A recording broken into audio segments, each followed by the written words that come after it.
Alors Michel, tu as 71 ans et demi précisément et tu viens d'arrêter de travailler. Est-ce que tu peux te présenter en quelques mots? Ben voilà, Michel, j'ai 71 ans, j'ai travaillé jusqu'à l'âge de 70 ans, et très heureux d'avoir une famille équilibrée et surtout qui m'a suivi dans toutes mes folies.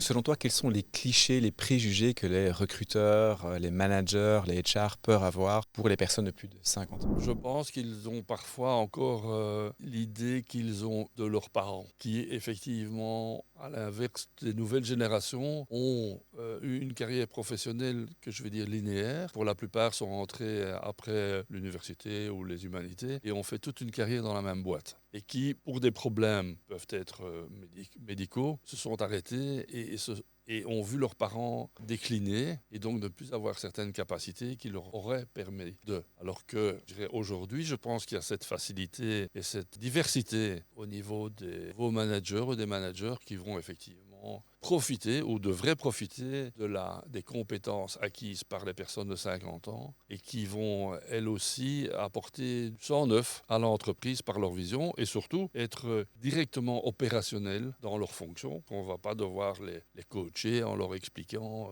plein de choses qu'une personne qui se démarre ne connaît pas encore le monde du travail.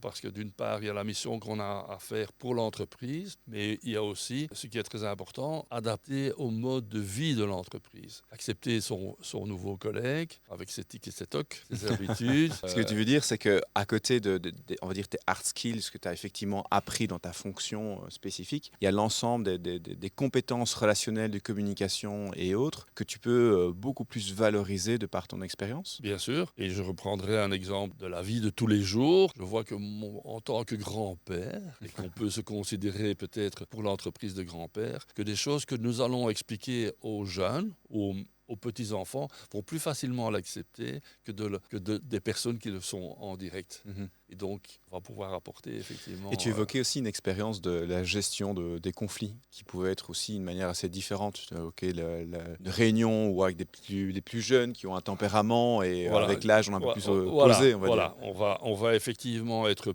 plus posé, mieux comprendre ce que le management attend de nous et qu'une réunion est faite pour faire avancer les choses et apporter des plus à chacun, que si on arrive dans une réunion conflictuelle et que tout le monde va se mettre à devenir comme des chiens ou des loups autour de l'os à attraper, ben c'est quelque chose qui est très négatif. Et donc moi j'ai appris par le temps, j'ai aussi été un jeune loup, maintenant je suis un vieux loup ou un ours, comme dirait mon épouse, mais s'il y a des choses à faire changer ou sur lesquelles nous ne sommes pas d'accord, je pense qu'il faut les exprimer individuellement avec le management ou en tout cas la personne qui était le moteur de la réunion. Mhm. C'est-à-dire Oui. qu'il voulait passer quelque chose de nouveau. Je n'ai pas toujours été d'accord. Je ne mettais pas de l'eau sur le feu.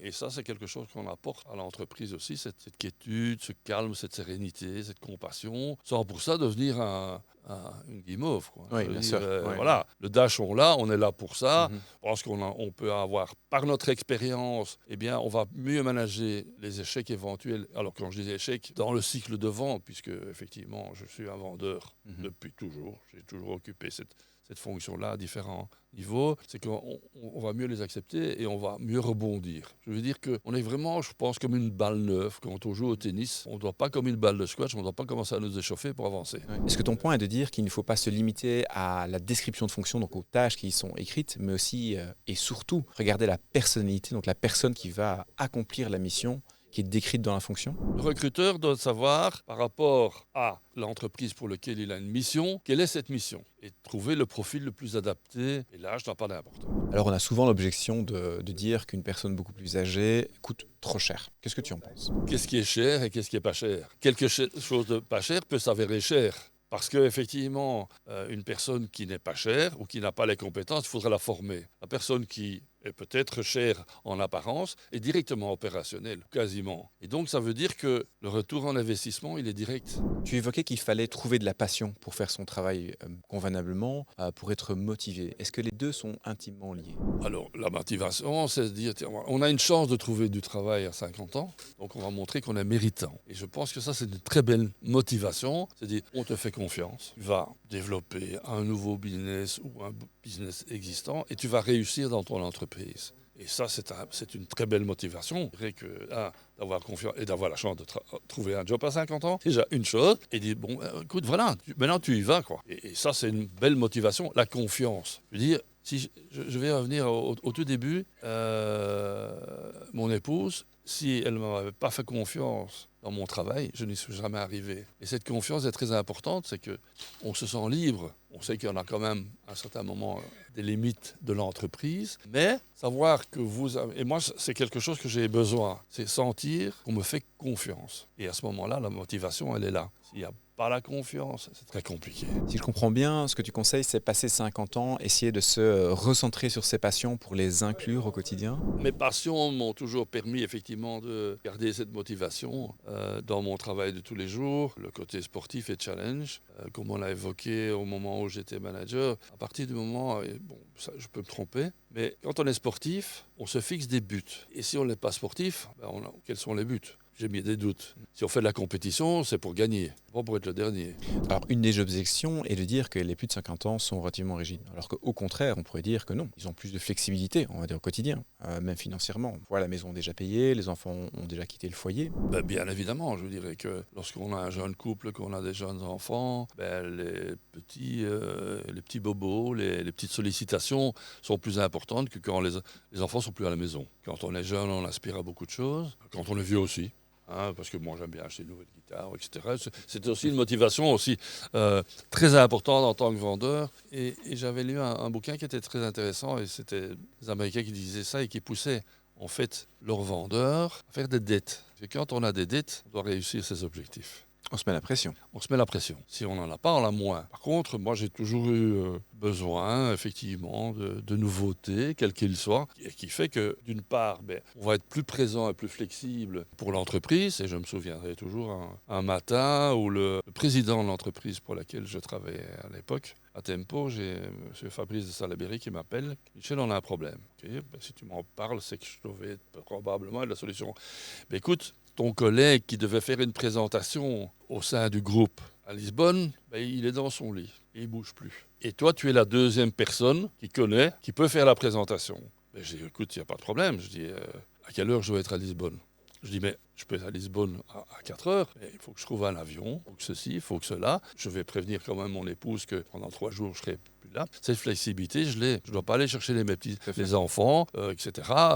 Et voilà. Et j'ai donc téléphoné, j'ai fait le nécessaire, l'agence royale. Et voilà, cette chose-là, on l'a quand on est plus âgé. On n'a pas certaines contraintes qu'on n'a plus. Et qui permet effectivement d'avoir cette flexibilité, cette disponibilité dans le job. Et parfois, comme c'était le cas, aider l'entreprise à remplir une mission et pas la rendre impossible. Alors justement, par rapport à cette spirale négative, cette perte de confiance, comment est-ce que tu l'as vécu de ton côté ? Et c'est peut-être négatif ce que je vais dire. Mon travail n'a jamais été la chose la principale dans ma vie. Le bien-être de mes enfants, le bien-être de mon épouse, pour effectivement garder une bonne condition, une bonne hygiène de vie, ça c'est d'abord plus important et qui permet de réussir dans son travail. Donc tu as mis des priorités finalement. J'ai mis des priorités. Ouais. Tu parlais d'une page blanche justement. Voilà, tu as refait le bilan. Voilà, j'ai refait le bilan à un certain moment en ayant un parcours, je dirais, peut-être compliqué pour certains. Mais après, à un certain moment, il faut se dire, bon voilà, aujourd'hui, tu as tel âge, tu as déjà fait ça, ça, ça. Aujourd'hui, qu'est-ce que tu veux faire ? Tu prends ta feuille blanche, j'aime ça, tu fais ton menu, tu fais à la carte et tu dis, moi j'aime bien ça, ça non, ça j'aime pas. Et puis après, tu rassembles tout, tu te fais un nouveau profil, on va dire ça comme ça, et des nouvelles ambitions professionnelles. Et aussi dire, tiens, là je suis mauvais, quoi. Donc, essayer de se connaître soi-même, parce que, je dirais, vous êtes chasseur, ou chasser l'éléphant, c'est pas la même chose que chasser la gazelle. Ouais, donc le bilan, c'est aussi le bilan est très important. Tes faiblesses. Voilà, bien se connaître est le plus important. Et quand on se connaît jamais à fond. Et quand on se connaît, il est beaucoup plus facile de réaliser et de se présenter à un nouveau patron. En plus, moi, j'ai eu la chance, sur toute ma carrière, j'ai jamais été au chômage. J'ai parfois profité d'un préavis, mais pas très longtemps. Et c'était pour moi mieux que le loto. Parce que quand effectivement, on me donnait l'enveloppe, l'enveloppe, elle était là et ça m'a permis effectivement de faire. Il faut aussi le prendre comme ça. Je pense qu'aujourd'hui, les entreprises bougent très, très, très, très, très vite. Et donc, ils ont besoin de profils adaptés à leurs nouveaux besoins. Et donc, il faut se présenter là comme une solution. Très pragmatique comme approche. On voit le profil de vendeur derrière qui analyse les besoins, qui sort les solutions. Voilà, c'est important, je dirais, bien connaître le terrain dans lequel on va bouger et l'accepter. Parce que ça, c'est encore une chose qui est très importante. Se dire, OK, on a toute cette connaissance du business, etc. Mais une entreprise n'est pas une autre, elle ne fonctionne jamais de la même manière. Et donc, il faut prendre ça comme un nouvel apprentissage d'un nouveau jeu de société. Alors, quel conseil donnerais-tu à une personne de plus de 50 ans qui souhaite ou qui est forcée de changer de travail? Il y a ou changer de métier ou changer d'entreprise et du profil de l'entreprise et du segment. D'abord, si on a une carrière de vendeur, on reste un vendeur. Donc c'est quelqu'un qui est effectivement à l'écoute et on est engagé pour un vendeur. Et même, on a toujours besoin d'un binôme technique dans notre travail pour réussir. Et les deux sont nécessaires à réussir dans cette bataille, si on peut l'appeler comme ça, du travail. Donc, si on est vendeur pour toujours. La seule chose qu'il faut effectivement, si on change de segment, il faut trouver un segment où on trouve une affinité. Des avions, par exemple, des voitures, parce qu'on aime les avions, parce qu'on aime les voitures. Et je crois que c'est ça qui est important. Je dirais, si on est engagé comme vendeur, pour ses capacités de vendeur, et un bon vendeur va pouvoir effectivement avoir une connaissance du produit et donner envie au client de l'acheter, ou dire qu'il a compris ce qu'il avait besoin, quel que soit le produit. Pas évoqué, mais j'ai travaillé pendant une vingtaine d'années, même voire plus, 7 jours sur 7. Et j'avais ma petite entreprise dans le secteur de la moto. Je manageais des teams de compétition. Et donc, il faut comprendre effectivement comment ces gens fonctionnent et aimer bien sûr la moto. Ou en tout cas, aimer ce qu'on fait. Je crois que c'est ça qu'il faut retenir. C'est aimer son travail. Si on aime son travail, tout est possible. Si on ne l'aime pas, tout est impossible. Donc, dans ton bilan, finalement, tu as recentré tes forces en disant si ma force c'est vraiment les compétences liées à la vente, on peut l'appliquer dans un autre secteur. Voilà. Et s'assurer qu'on a ce drive, cette motivation qui est intrinsèque à toi et qu'elle reste appliquée passé 50 ans. Tout à fait. On a moins peut-être de challenge de carrière, monter dans la pyramide. Oui, voilà. Et puis bon, à partir du moment où vous l'avez déjà eu, vous l'avez déjà fait, je trouve que c'est déjà tout bénéfice. Après, on peut se dire à ce moment, il me reste, maintenant c'est 17 ans, puisqu'il faut travailler jusqu'à 67. Ça augmente sur les Français. Et donc, c'est ça qui est chouette, c'est de dire, tiens, on termine, entre guillemets, parce que 15 ans ou 17 ans, c'est quand même long. Hein. C'est long. C'est long. C'est Donc, long. faisons des choses qu'on aime, on va bien les faire. Est-ce qu'un coach peut t'aider ou une personne de ton entourage qui te connaît bien? Ce qui me faisait penser à l'histoire de ta fille qui a refait ton CV, qui connaît donc très très bien et qui, grâce à ça, a pu mettre des qualités en avant et, in fine, tu as trouvé une nouvelle mission. Quelqu'un qui va effectivement faire ce travail de la page blanche avec la personne. Je crois que ça, c'est très important. C'est parce que parfois, dans son boulot, on est comme un cheval avec des œillères. On fonce 200 à l'heure. À 200 à l'heure, on ne regarde pas sur les côtés. Et puis, on s'oublie un petit peu. Et donc, je pense que le coach ou la personne ou le recruteur doit aussi avoir cette faculté d'ouvrir le bouquin et pas regarder simplement la dernière page, c'est comme un livre. Non, connaître le contenu dans sa globalité et aller un petit peu au-delà. Et ça, c'est le rôle du recruteur. Le CV n'est pas suffisant, c'est la préface d'un livre sans plus. Le CV, je vais terminer par ça. C'était un moment, la fin de ma carrière, je veux dire. J'ai un ami pour lequel j'ai obtenu le poste. Il m'a dit, écoute, ton CV, je te connais, mais ça ne reflète pas qui tu es. Ton CV ne vaut rien, quoi. C'est un peu dépité. Je dis, tu me dis que j'ai des compétences et tout, mais à la première lecture, tu dis, moi, je ne t'engage pas, quoi. Je ne comprends pas, quoi. Et puis, j'ai fait une chose, et ça, c'est très important. Et c'est pour ça que l'environnement de la jeunesse est très important. J'ai donné mon CV à ma fille cadette. Je dis, écoute, tu ne veux pas rédiger mon CV?